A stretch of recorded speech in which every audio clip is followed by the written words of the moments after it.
Good evening and welcome to the John F. Kennedy Jr. Forum at the Institute of Politics. My name is Iris Chang and I'm a student at the college studying economics and social studies and also director of operations for the JFK Jr. Forum Committee. Before we begin, please note the exit doors, which are located on both the Park and JFK street sides of the forum. In the event of an emergency, please proceed to the door nearest to you and exit and congregate in the JFK Park across the street. Please also now take a moment to silence your cell phones. Now, please join me in welcoming Harvard College undergraduates and co-chairs for the JFK Jr. Forum Committee, Bahar Muradi and Anjali Krishnamurti.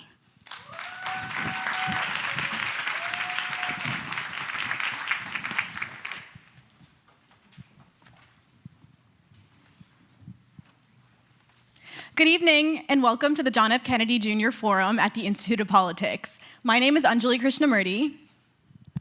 And my name is Bahar Muradi, and we are the co-chairs of the John F. Kennedy Jr. Forum Committee.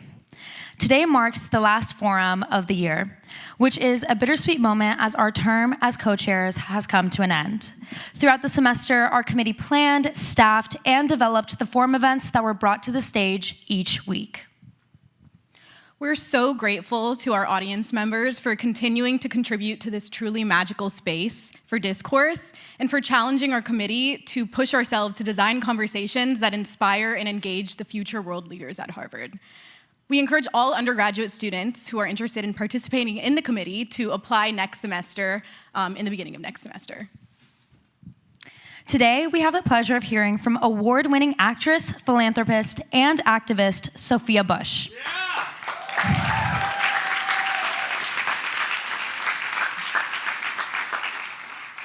As an actress, Sophia Bush has acted in major productions, including One Tree Hill, Chicago PD, John Tucker Must Die, Grey's Anatomy, The Hitcher, and many more.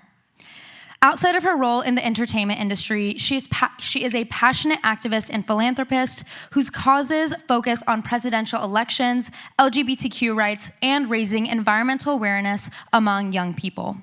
She also contributes her time and talents to the Art of Elysium, a nonprofit that enriches the lives of children battling serious medical conditions by bringing together artists. Moderating tonight's discussion will be Aaron Goldman, director of the JFK Jr. Forum here at the IOP. Yeah! A graduate of the University of Massachusetts, Aaron joined the IOP in the spring of 2023, following 5 years working in communications and student engagement at Harvard College. Previously, he served the city of Newton, Massachusetts for 8 years in a variety of senior positions in the office of the mayor. Now, please join us in welcoming our wonderful speakers to the stage.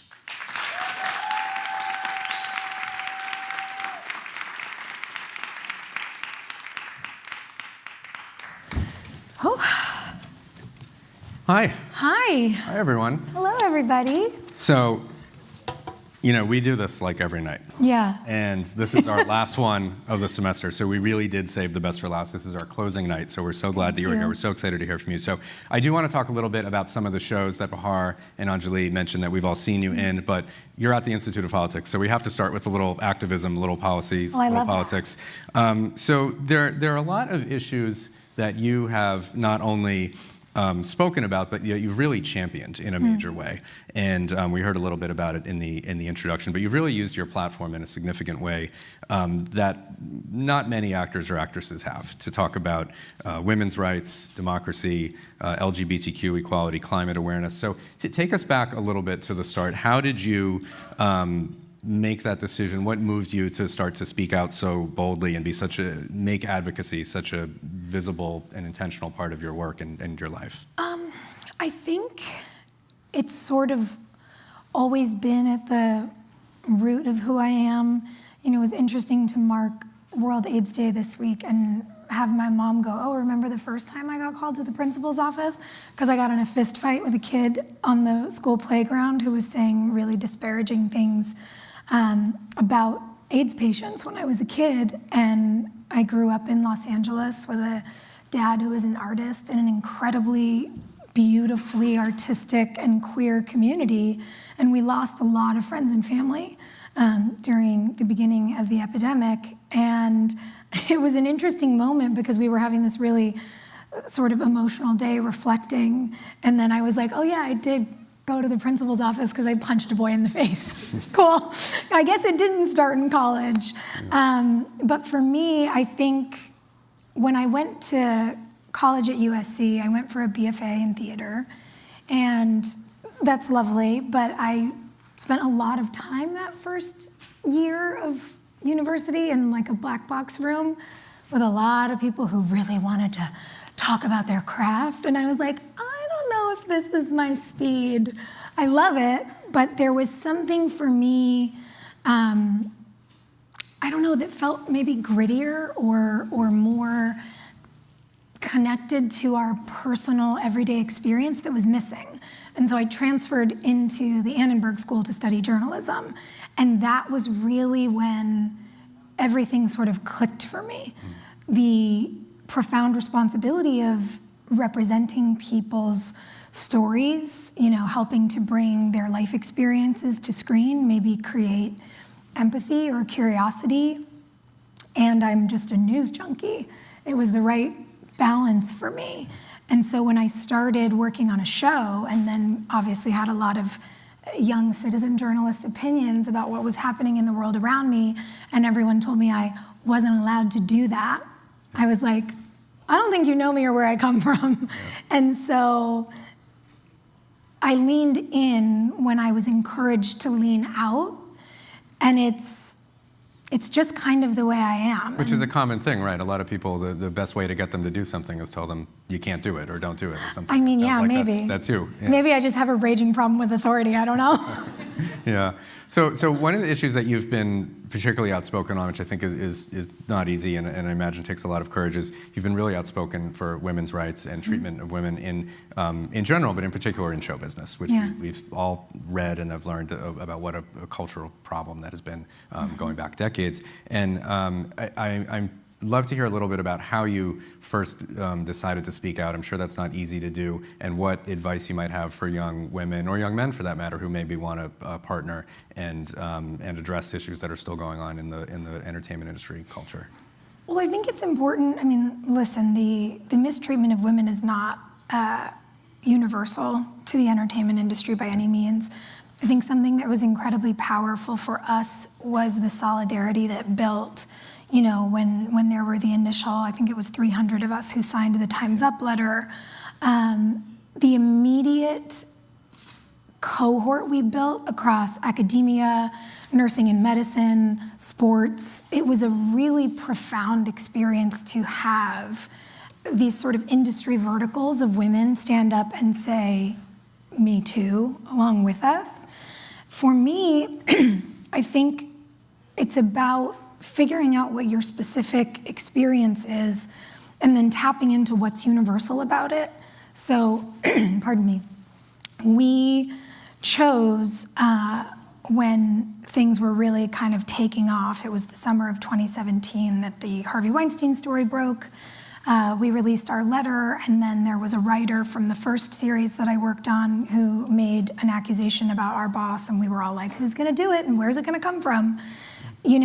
Frankly, I had an early unpleasant experience with that person and pulled a me on the playground as a kid sort of moment and was left alone for the most part, but watched what the system looked like, watched as he grew more power, what he would get away with, and watched men that I would consider to be good men, dads that I like, really either look the other way or check on people on the side but say we can't really get involved in the space. We might risk our jobs. We've got kids to put through school. I understand that.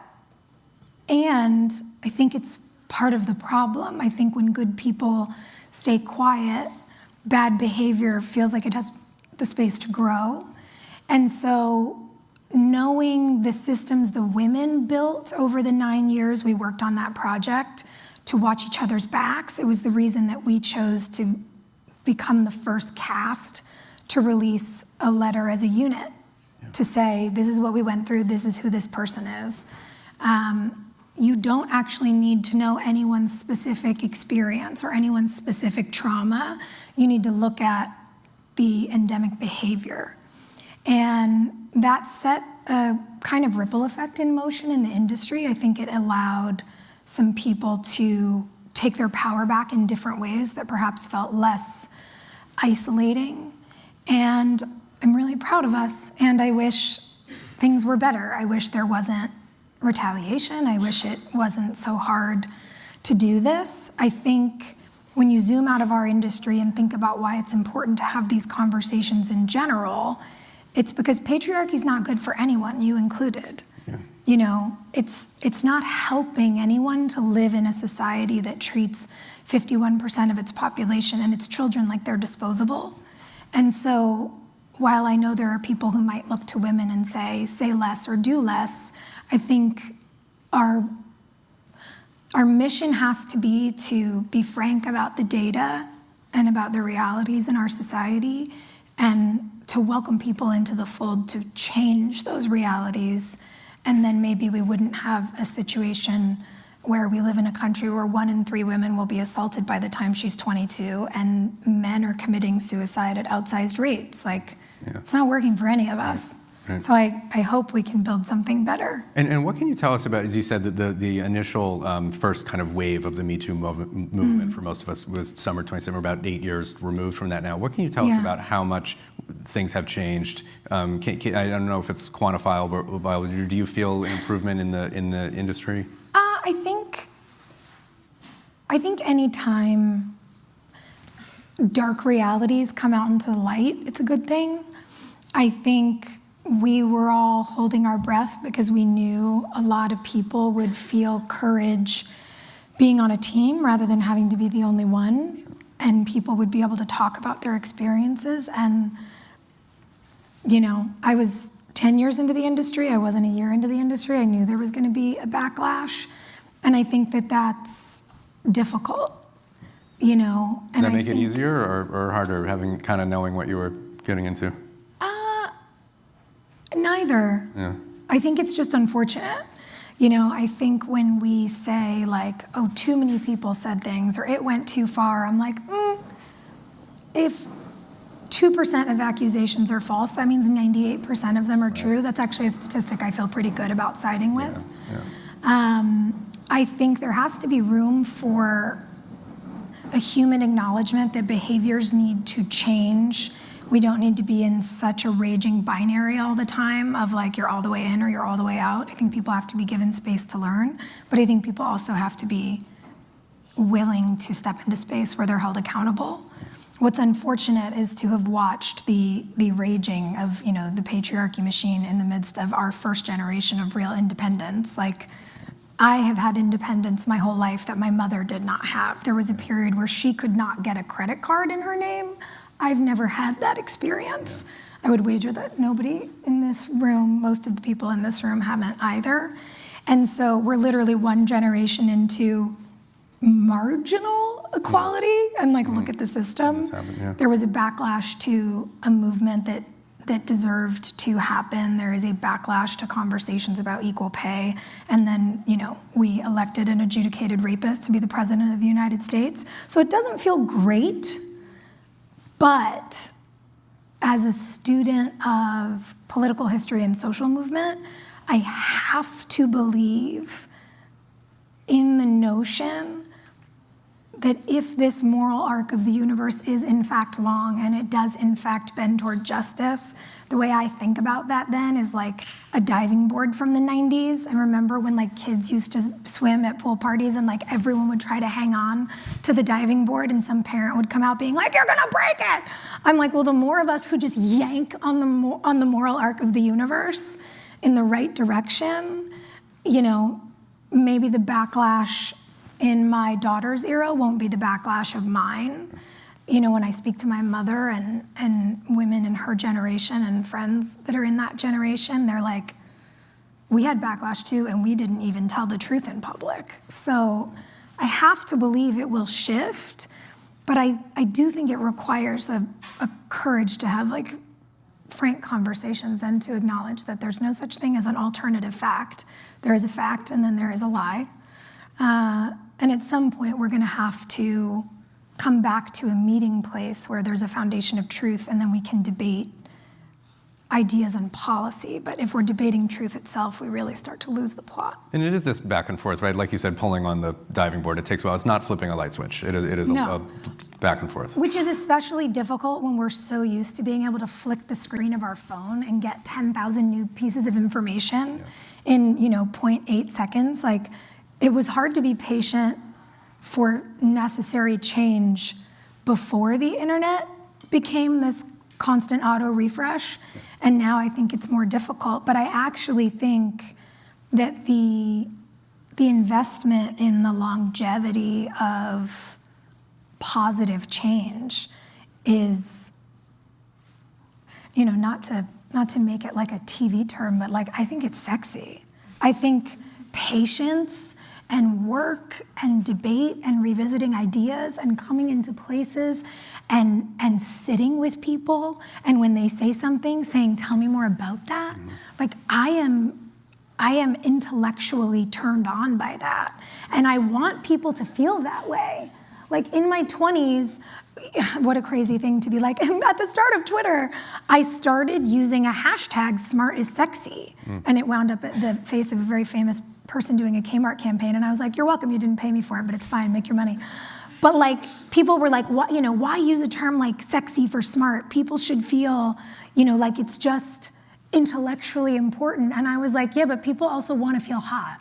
That's a human desire. And what's hotter than a really smart, informed person? Be both. Again, it doesn't have to be black and white. And so I do feel like, as a storyteller, like, if I can make you think of a social science report or data as sexy, like, I've literally done the greatest job. I'm like, don't pay attention to the rock stars. Like, go for the scientists, the academics. That's the thing that makes me feel excited about having a platform. So speaking of in-depth conversations, we're going to get to talk about podcasts in a few minutes, but I want to ask you something first about a couple of the shows that Bahar and Anjali mentioned in the introduction, and just talk about representation a little bit, because you're playing right now on Grey's Anatomy, a doctor surgeon, Grey's Anatomy. You played a detective on Chicago PD.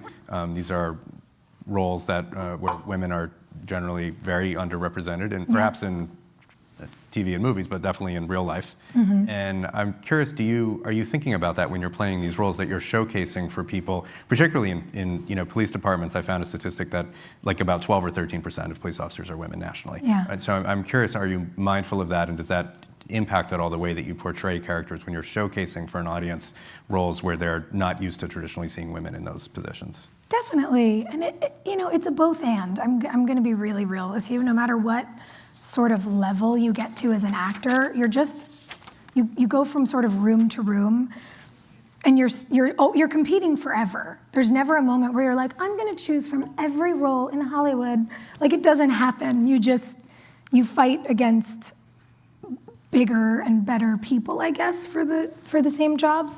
So on the one hand, I want to be really frank and not act like it's some, I don't know, fancy, crazy, choice-filled world, and say, like, you also take the jobs that you get. But yes, there are many scripts over the course of my working life that I've read and gone, there's no amount of money you could pay me to be in that.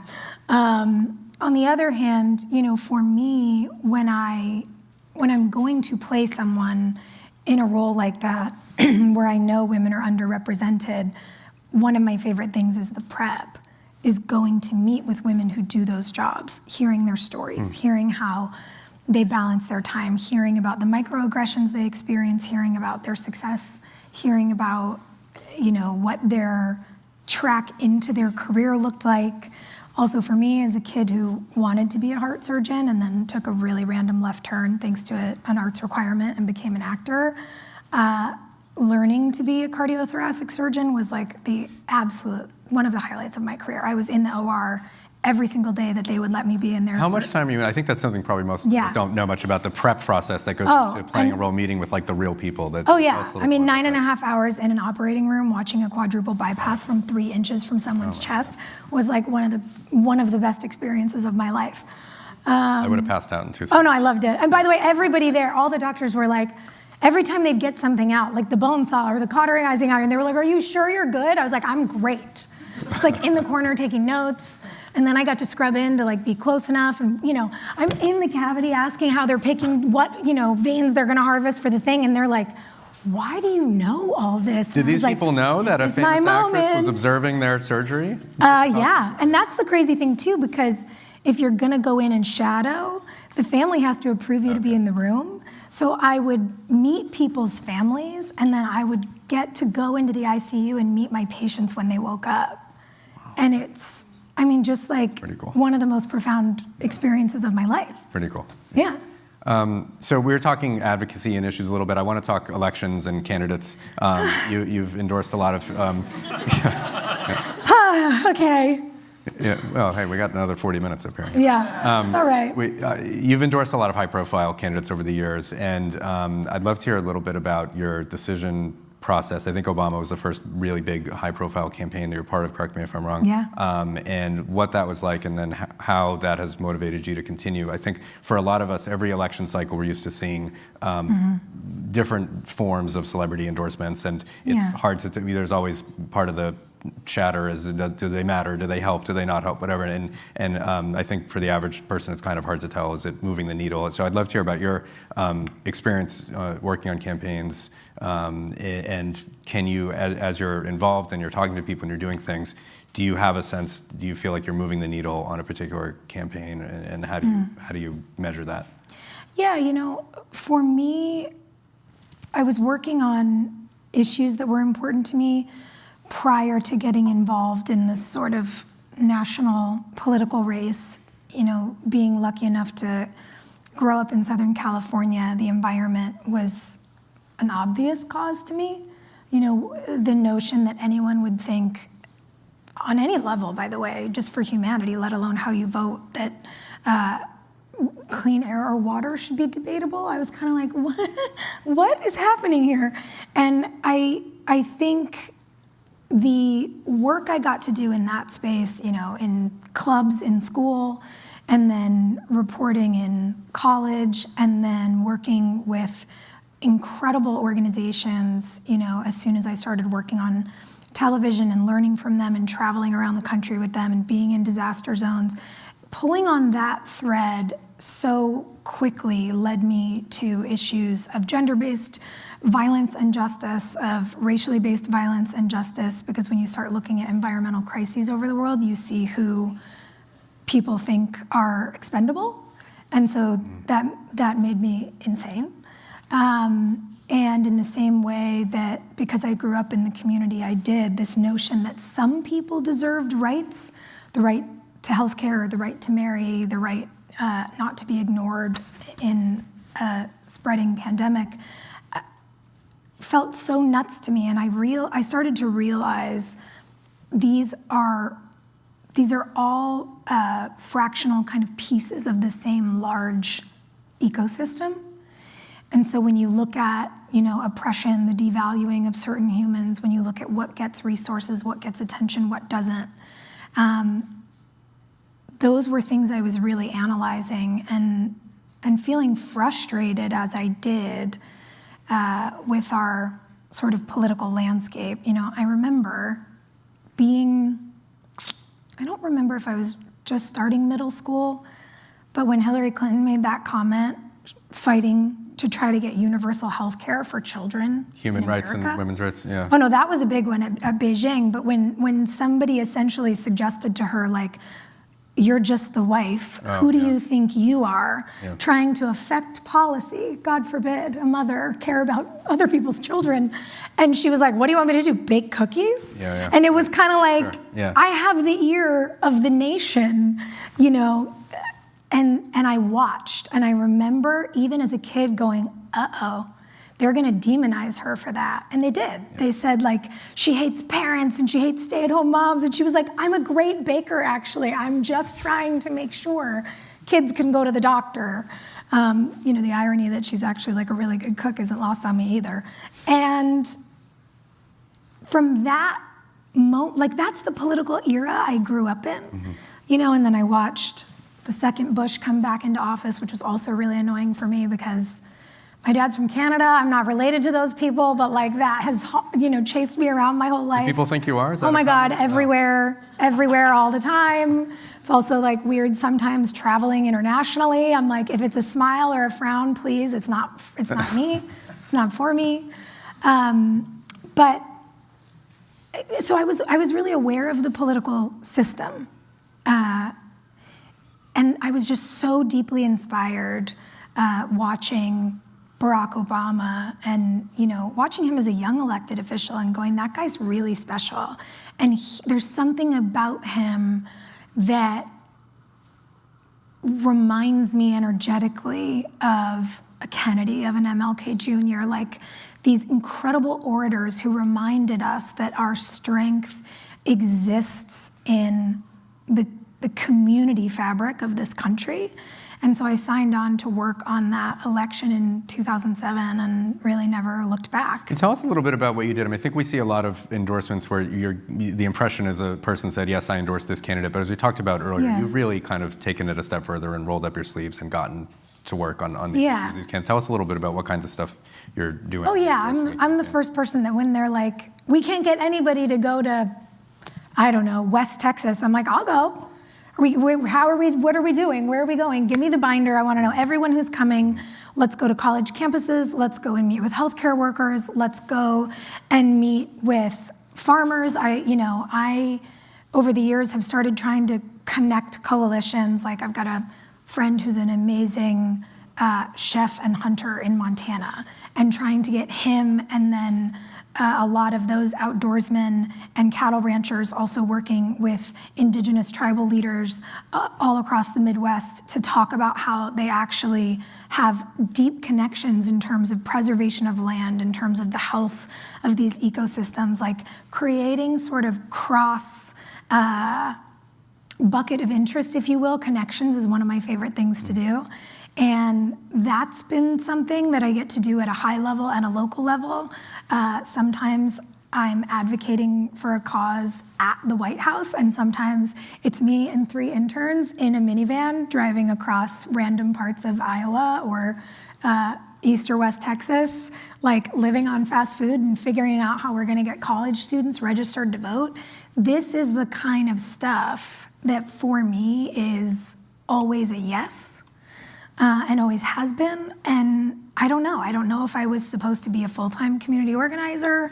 I don't know if at some point I'm supposed to run for office. I don't have the answers, but I do know that there is nothing that motivates me to like get on a plane, a train, or in any version of an automobile faster than trying to organize people's inspiration around the democratic experiment of the United States for all her flaws. She's also pretty fantastic. Yeah. Not too late for either, by the way. I'll add the running for office or being a community organizer. Listen, but I'll just leave it there.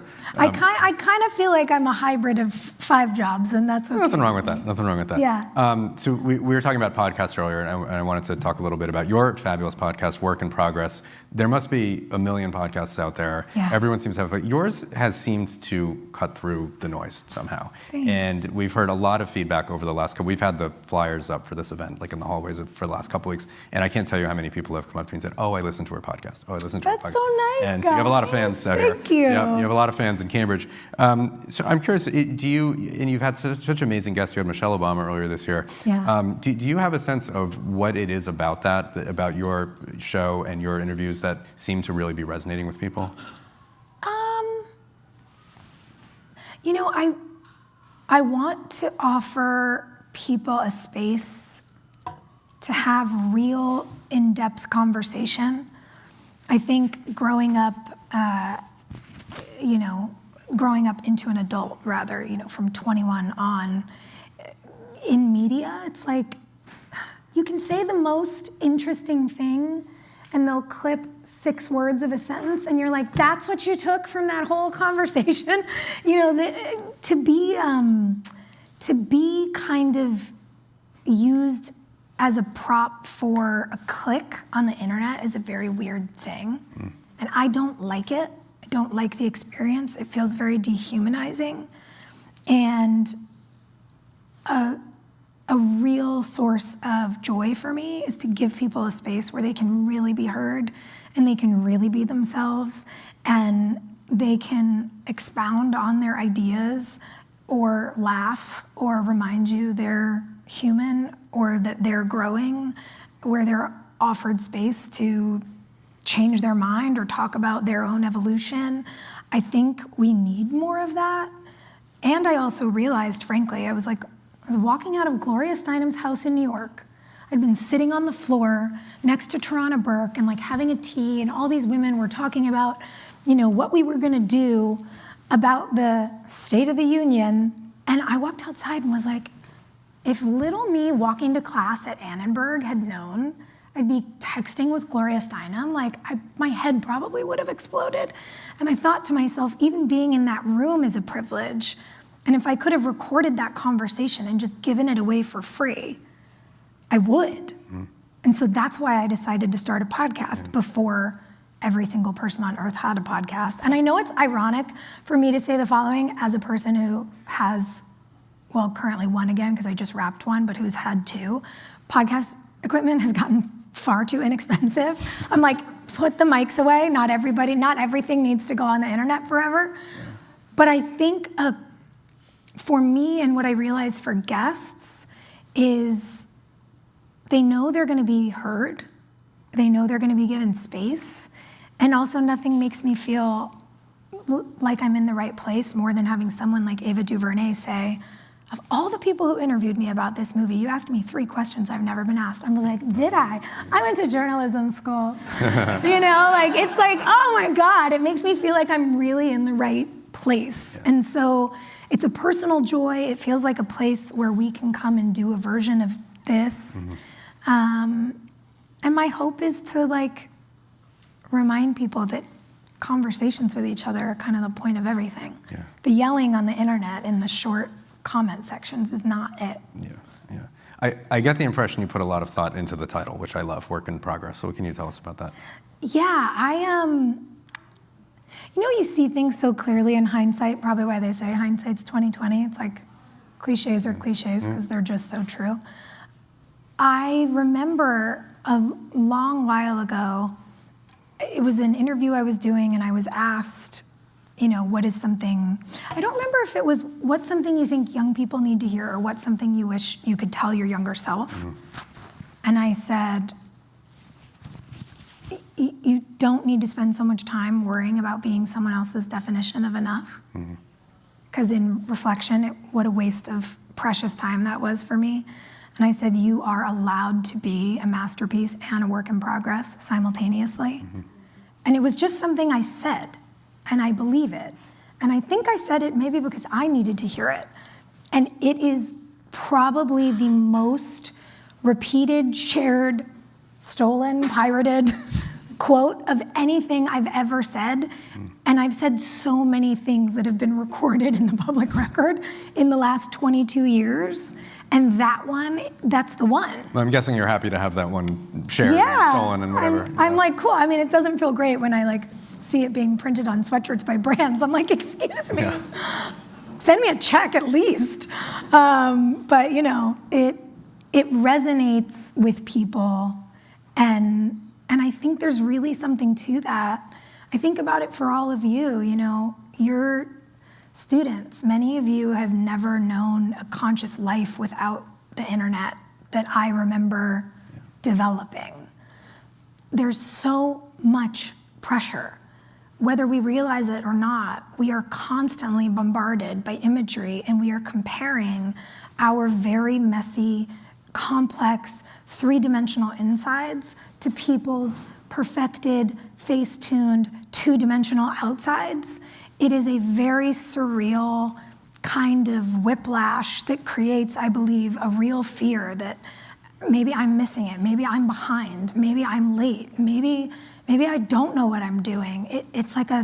It can really be a spiral. Well, it's a real sea change that didn't used to be there in the same kind of way that it is now, in the same ever-present way that it has been since social media in particular has taken off. Exactly, and I think to remember, to tell yourself, to affirm, the whole point of being a human is to progress. To be a work in progress is a great thing, and it's okay. You don't have to have all the answers all the time. Right. I'm also saying that because I'm reminding myself to be clear. Yeah, it's a good reminder for all of us, Listen. I think. So in a couple minutes, we're going to start taking questions from the audience. So start thinking about your questions. But first, I want to ask you one last podcast question. So speaking of very interesting and thoughtful responses, so I watched your appearance. You were on Reclaiming, which, if anyone doesn't know, is Monica Lewinsky's podcast. And you had a really interesting interview earlier this year. And you said something that really struck me. And you were just talking about this in the context, and interrupt me if I'm not characterizing this right, but you were talking about a relationship that had ended, and you were very quick to point out, you said, it wasn't a mistake, it was just the wrong choice. Yeah. And I thought that was a really interesting way of thinking about something that I think could apply probably to everybody in one way or another in something in their lives, and I'd love to hear you just talk through how you see that distinction a little bit. You know, I think you can make all of your best plans. You can really think through where you're going and what you're going to do. You can't know how it's going to feel to get there until you get there. Sometimes you have to follow the road all the way until it ends to know it's a dead end. And that's okay. Sometimes I actually think that the things that people will tell you are failures are your greatest successes. I think a failure is getting to a dead end and saying, well, I told everyone I was going to drive down here, so I guess I have to park here and die. Like, no, turn around. It's okay. Sometimes I think saying, I literally did every single thing I could, and this just isn't it. I've tried it all. I've left no stone unturned. I've got to go, this is not for me. I've got to go figure out what is. I actually think that's something to aspire to. And it's so human. Sure. And do I wish sometimes that I got to have revelations like that anonymously? Yes. But I don't get to. Yeah. So I can either let I can let the public clickbait be the story, or I can show up as a whole human and tell people the truth and tell them, like, yeah, it was really hard, but also I'm okay. So if there's something happening in your life right now, I see people nodding. I'm like, I see, I know. Yep. If there's something happening in your life that's hard, it's okay. And I actually think that I think our very human obsession that sometimes gets spun into something really scary with wanting to destroy people or act like we know anyone we don't know or whatever it is because we're actually so afraid of anyone seeing us fail that the minute it looks like someone else is failing, it's like, pay attention to this. Yeah. Don't look at me. And that's human. Sure. But I think we actually deserve to give ourselves a little bit more grace in our becoming. Well, it's a courageous thing to do, to be able to say, I thought I would get here and I tried and I did get it. It's hard enough to kind of admit that to yourself, but let alone when everybody is watching. Totally. So I imagine that's really difficult. Hopefully It's not great. I wouldn't recommend it. But I do think the interesting thing is, my experience, whatever experiences you've had, whatever experiences are making people in the audience nod along, they are unique, but there are certain human moments in life that I think are also very universal.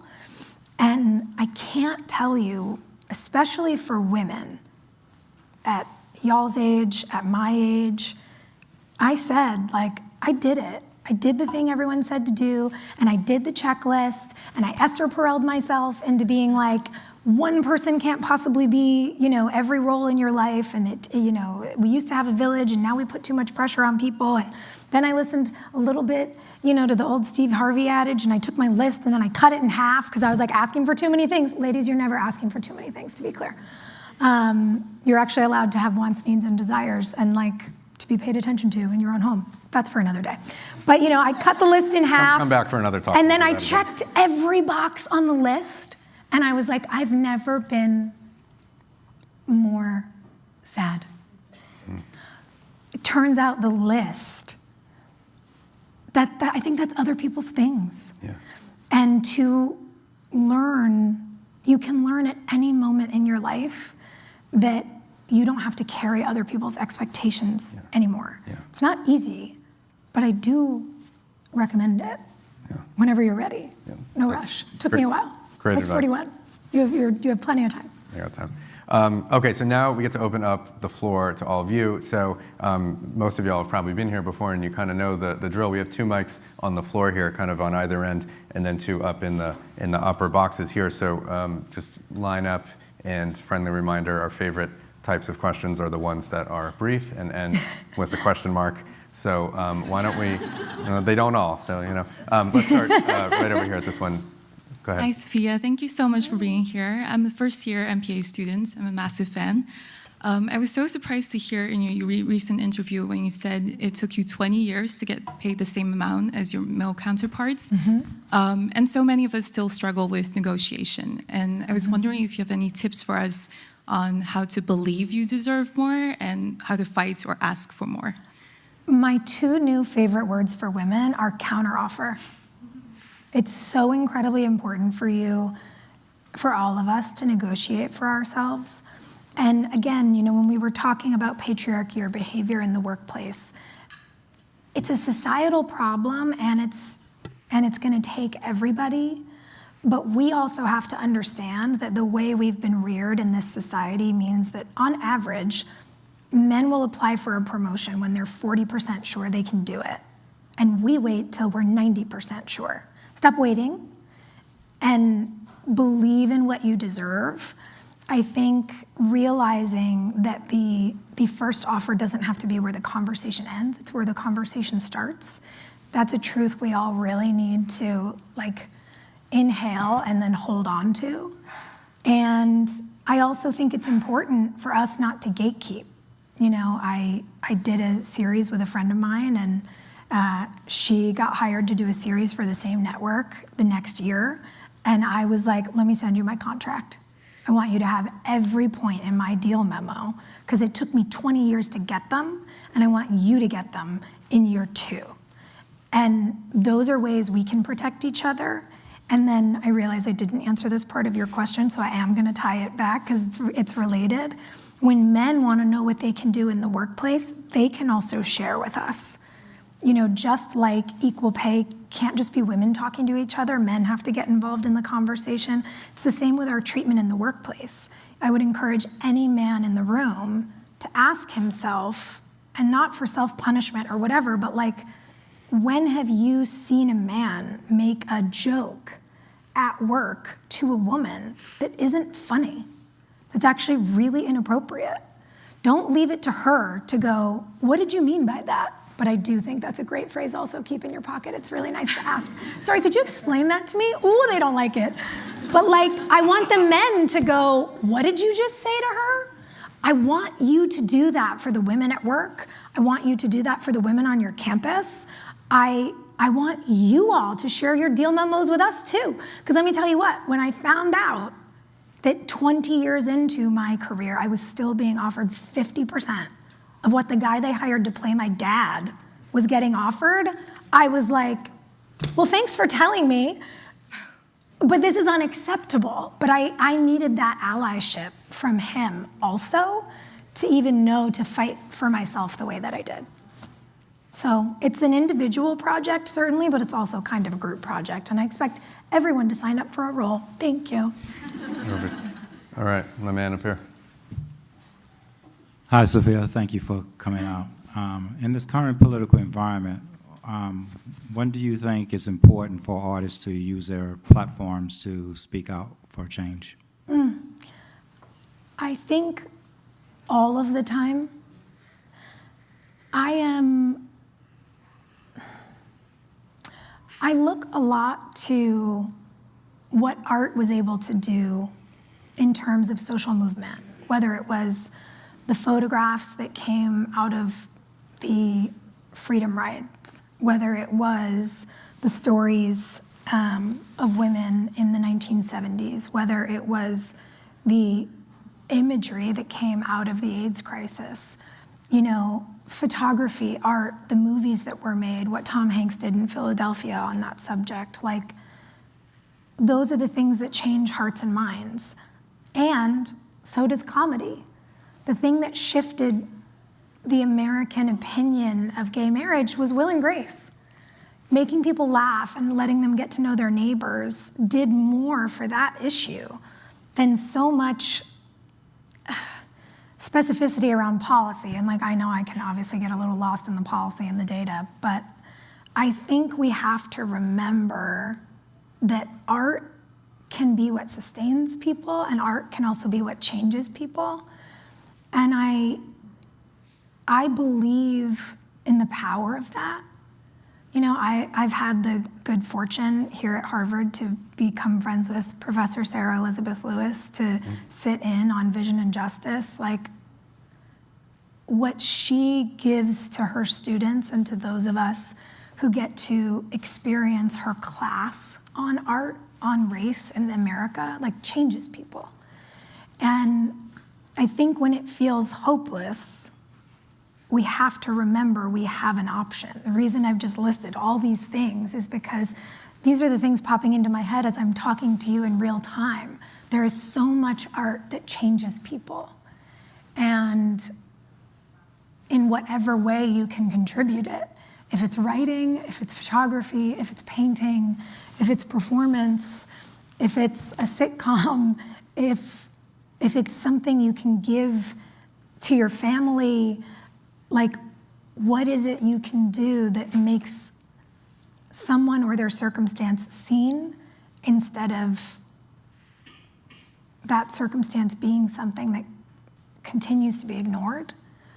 And so I don't have a one-size-fits-all answer, but I believe that we have to use our relative platforms and our relative voices to remind each other that, we're neighbors, whether we live next door to each other or halfway around the world. And I don't mean that to be like a Pollyanna. I really mean that we've got to be connected. And I think art does that in a way that a lot of other things don't. Yeah, right here. Hi, thank you so much for being here and for your dedication to advocacy. My name is Layla. I'm a senior at Harvard College, and One Tree Hill is my favorite show. I watched it in 8th grade. I've watched it a ton since. But growing up and even now, Brooke Davis instilled this confidence in me, and I'm sure so many other people. And just her, she's, just her drive and her motivation and to tackle things that scared her have really made an impact on my life. And so I'm curious what you kind of learned from playing Brooke and what lessons you were able to take from that character into either your personal life or your career. Thank you. Yeah. Unfortunately, I never learned to sew, which is really a bummer for me. I think there was a boldness about her. She's a very unapologetic person.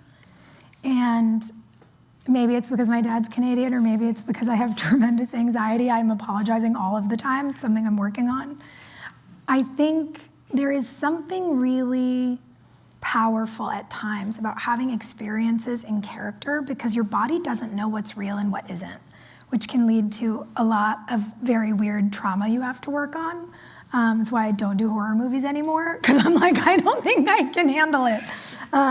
Watch, that'll be the next great script I read, and I'll be I jinxed myself at Harvard. But there is something about really stepping into your power as an exercise that I've reflected on more recently about that. I know some of our writers on that show were you're just so, oh my God, you want to fix all the fines. She's going to fix it. She's going to, organize for union wages like at Carl's. And I was like, yes, we have to do that. So maybe that was because of me influencing her, but I know she influenced me as well. Certainly when I think I, go on a rant occasionally on the internet, I'm like, she would be proud. Yeah. So I think it's definitely a unique thing because unlike going to do a movie for 2 months, I spent 10 years with her. When people say to me, I'm Brooke Davis's biggest fan, I'm like, that's me. You can be number 2. But it feels really neat to reflect on that legacy for sure. And I think when I am gripped by fear or decision paralysis or feeling incredibly anxious, I'm just like, what would Brooke Davis do?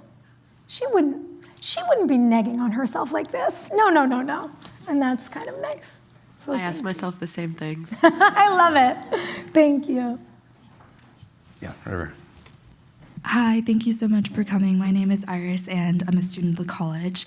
I'm really interested in all things gender, and so one of my questions that I've been asking myself and also academics that I've been involved with is, what issue do you think is going to be the most salient to women, especially young women, in the coming generation, and how do you kind of see yourself contributing to the resolution of that issue? I mean, we're currently living in a regime time where the government is trying to regulate women to being second-class citizens. There's no overstating the crisis around that. Whether it's attempting to change voting laws so that tens of millions of married women lose their right to vote, or overturning Roe, or, we're at the IOP. I don't need to give you guys the full list. Everybody knows. We are in a really terrifying time. And I think for us, there's kind of a dual challenge to not be so overwhelmed that we get defeated, but to not act like a crisis is not a crisis, to not be talked out of it. If there's one more example of things that we could say, I told you so about in the current climate, which when we were ringing the alarm bells, we were called hysterical. I'm like, this is when the Brooke Davis in me wants to come out and I want to smack them all across the face. I don't hit, but occasionally you get to on camera and it's great. I really think for us, organizing around clawing back the partial equity we've had, and then actually making good on protections for women, it's the crux of everything. Because we currently live in an America where, should we all decide to take a road trip together, our rights would change state by state, and our gentlemen friends in the room who would be in our vehicles wouldn't be having that same experience. And that's not a feeling, that's a fact. And so I don't really know what we build if we're not building toward an actual sustainable democratic equality for women. And I think it's why it's a really interesting time to be having these conversations about patriarchy and the co-opting of positive terminology by the far right and making those terms seem like they're bad words, whether they be feminism or woke or whatever. I think one of the things I'm enjoying doing is encouraging people to think about the difference between patriarchy and matriarchy. Because a matriarchy, in fact, is not a society that centers women over men. A matriarchy is a society that centers children. It centers the next generation. Patriarchy really doesn't like that. And as we established at the beginning of our conversation, patriarchy is not good for us, but it's not good for you guys either. And so if we really begin to think about generational wisdom and what builds healthy worlds and societies, if we look to particularly the teachings of indigenous cultures that like suddenly it seems like a bunch of people want to know about. And I think all those amazing leaders are like, we've been here the whole time. We really see how it is possible to prioritize the generational health and wellness of people and planet. And so those are my big lofty goals for us. But if I don't have the right to make decisions about my own body, or I can't vote, or I lose the ability to get a loan, not that finance is incredibly great for women at this point, but it's about to get worse. Like, we're just, it's pie in the sky to then talk about what we want to build. So I think we have to get really razor sharp about our rights and our country. And then I think we get to do the really exciting, creative storytelling, producing, like the stuff I do in my day job that I love is building a world. I want to build a world that's better for every single person in this room. But until women are given equal footing in that world, it's just not going to happen. So it looks like we have 2 more questions. I think we're going to try to get through them both in the next couple of minutes here. So why don't Sorry, we go that's a cue for me because I'm so long-winded. No, it's okay. Hi, I'm Amelia. I go to the Graduate School of Education. Huge fan, you're amazing. Based on your work and the activism you do and just being a public figure, you seem like a really brave person. And so I was wondering where you find that bravery and when, like if there's a recent time or a time where maybe you don't have that and you feel afraid, like how do you pull that courageous spirit out? Yeah, I'm afraid all the time. All the time. It's actually really interesting because people will say things like you did, which are so lovely, like, oh, I wish I had your confidence. I wish and my best friends are like, LOL, like this anxious little bunny over here. I am afraid all the time. I worry all the time. I have like a little mentee bee once a week where I'm just like, I don't know what I'm doing. Sometimes I sob, sometimes I don't. Like it's okay. And yes, on top of it, the sort of public figure aspect is really scary. When you say the fact that the president is an adjudicated rapist and then like people send you death threats and occasionally pictures of your house, it's like, oh, this is not normal. But what I know is that if I were to silence myself because of it, they'd win. And I hate a bully so much more than I'm afraid of one. And that's how I get through the day. It is not an absence of fear. It is an absolute refusal to let a bully win. And the way I think about it is like, you could punch me in the face 99 times, I'm gonna get up 100. And I might be bleeding and I might have broken bones, but like, I will outlast you. Maybe I learned that being a camp counselor because I had to keep other people's children alive. And like kids at summer camp are feral. And you just have to be like, I don't care. I'm gonna keep you alive. I'm not gonna let you run off a cliff or do whatever. It could be a little bit of that. It could be a little bit of like Brooke Davis energy. It could just be a little bit of, immigrant dad and mom who grew up in the Bronx, like hard-won American dream energy. And maybe it's the kind of blend of all three, but I just refuse to let a bully win, and fear is a bully tactic. So I think you kind of gotta like throw it in the back seat like a feral child and be like, we're going, I'm driving the car, and just keep it pushing. Because if you wait until you're not afraid, you will wait forever. And I say that from experience. And once you can look at your life and think, oh, I wasted this chunk of time, you just don't want to waste it anymore. Because the only person whose time evaporates is yours. And like, we're not giving bullies our time, That's how I think about it. Thank you. Last question right over here. Well, I think it's a nice segue from the bully question as well. I grew up watching Emma Watson's He for She speech. I would ever since I was 5, I would watch it on repeat. And I went to a conservative high school where I campaigned for a female candidate in my city for the mayoral elections, and the guys would always bother me about it, and women shouldn't be running for office, and it really bothered me growing up in that environment where I would hear Emma Watson say that's not acceptable, and I tried to fight against it, and I was like, yeah, he for she, we should have these people turn around and think differently. But I felt it was very counterproductive. I was applying for college at the same time, that took up my time and energy and mental energy. And I kind of just started ignoring it and focusing on things about myself. And so I wonder what you think about that trade-off. And I'm sure that that's gonna affect my life decisions in the future. So I wonder what you have to say about that as well. Yeah.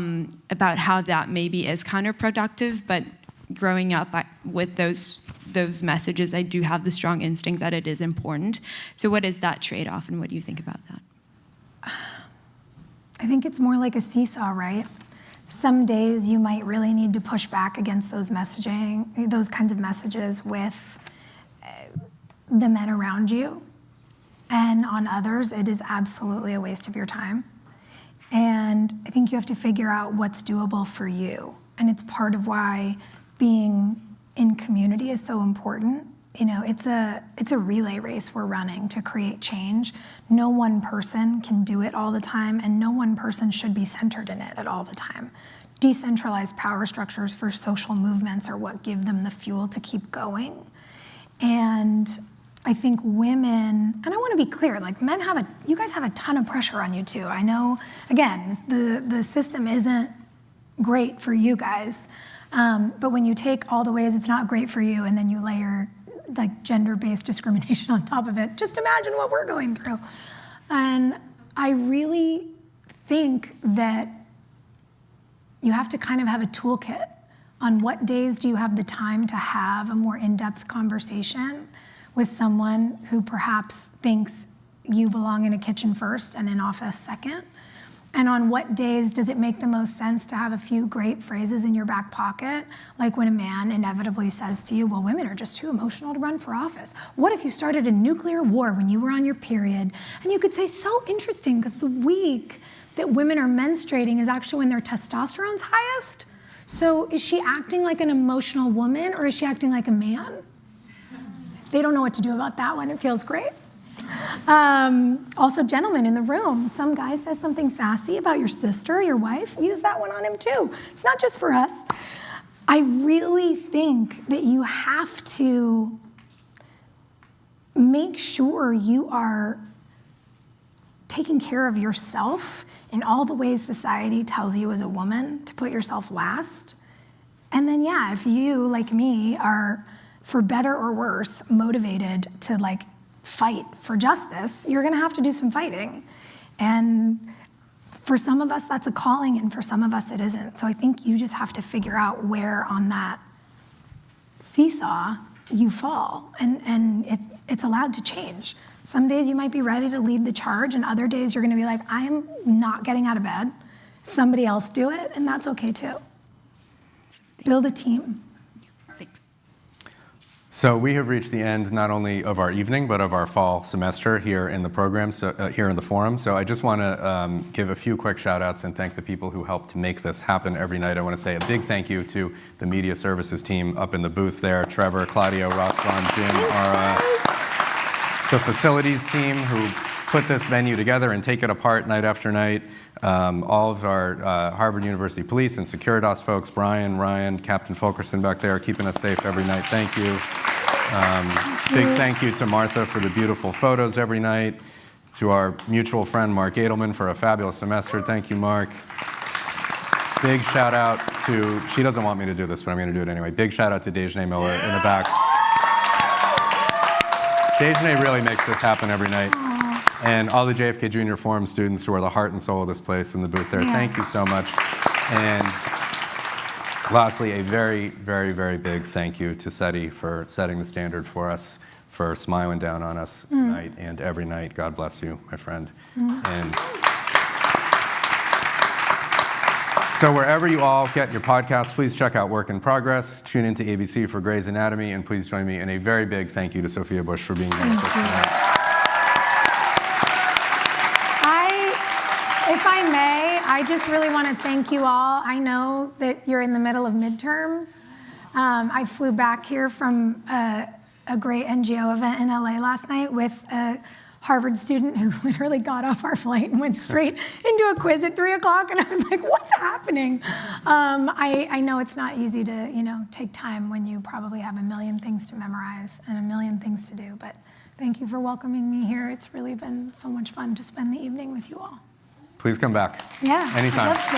Thank you. Thank you. That's great. Thank you so much.